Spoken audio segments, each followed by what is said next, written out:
রোজ তো সকাল থেকেই দেখাই সকালবেলা কি করলাম বা গুড মর্নিংয়ে একটু চা খেয়ে, কিন্তু জানো তো সন্ধেবেলাও বেশ অনেক কাজ থাকে।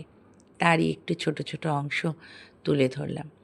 সন্ধেবেলা ঠাকুরকে একটুখানি ধূপ ধুনো দিয়ে সন্ধ্যা আরতি করে তারপর সন্ধ্যের চা খাওয়ার পালা। সন্ধেবেলা তো অনেক কাজ থাকে প্রত্যেকেরই, আমারও থাকে। কারণ কর্তামশাই বাড়ি এলে প্রথমেই যেটা দরকার সেটা হচ্ছে চা। তাই ঠাকুরকে তাড়াতাড়ি করে সন্ধে দিয়ে আর ঘরে প্রত্যেকটা ঘরে আমার মনে হয় একটু ধূপধুনো দিতে হয়। কারণ মাও এইভাবেই ধূপধুনো দিয়ে এসেছে, আমিও এইভাবেই দিয়ে যাচ্ছি। আর তাতে কি হয়, একটা নেগেটিভ ভাইবসও দূর হয়। আর আমি যে ধূপটা জ্বালাই, ভীষণ সুন্দর গন্ধ। ধূপকাঠি আর ধুনো ধূপ দিয়ে তারপর তুলসী মন্দিরে একটুখানি ধুনো দিয়ে তারপর শাঁখ বাজিয়ে একটু চা খেয়ে বেরিয়ে পড়লাম হাঁটতে। প্রত্যেক দিনের রুটিন মতন একটু আমি হাঁটি, কারণ হাঁটলে না শরীরটাও ভালো থাকে। তোমরাও কি আমার মতন কেউ ইভিনিং ওয়াক করো?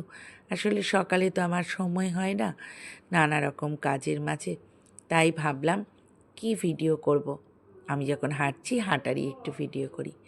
বাড়ি আসতেই একটা আবদার যে একটু খিচুড়ি খাবো। তাই ছেলে আর কর্তার আবদারে খিচুড়ি করতে চলে এলাম সোজা রান্নাঘরে।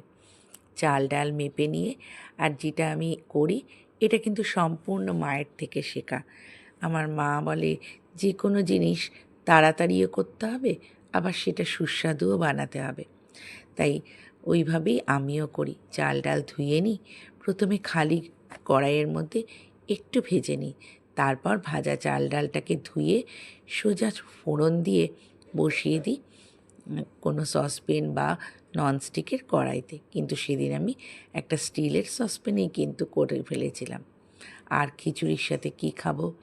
ছেলে কিন্তু ভীষণ চাকচাক করে কুমড়ো ভাজা খেতে ভালোবাসে, তাই একটু কুমড়োও ভেজে ফেললাম। খিচুড়িও মোটামুটি রেডি। আর তাড়াতাড়ি করে খেয়ে আবার পরের দিনের গল্প নিয়ে আসবো বলে রেডি হলাম। টাটা।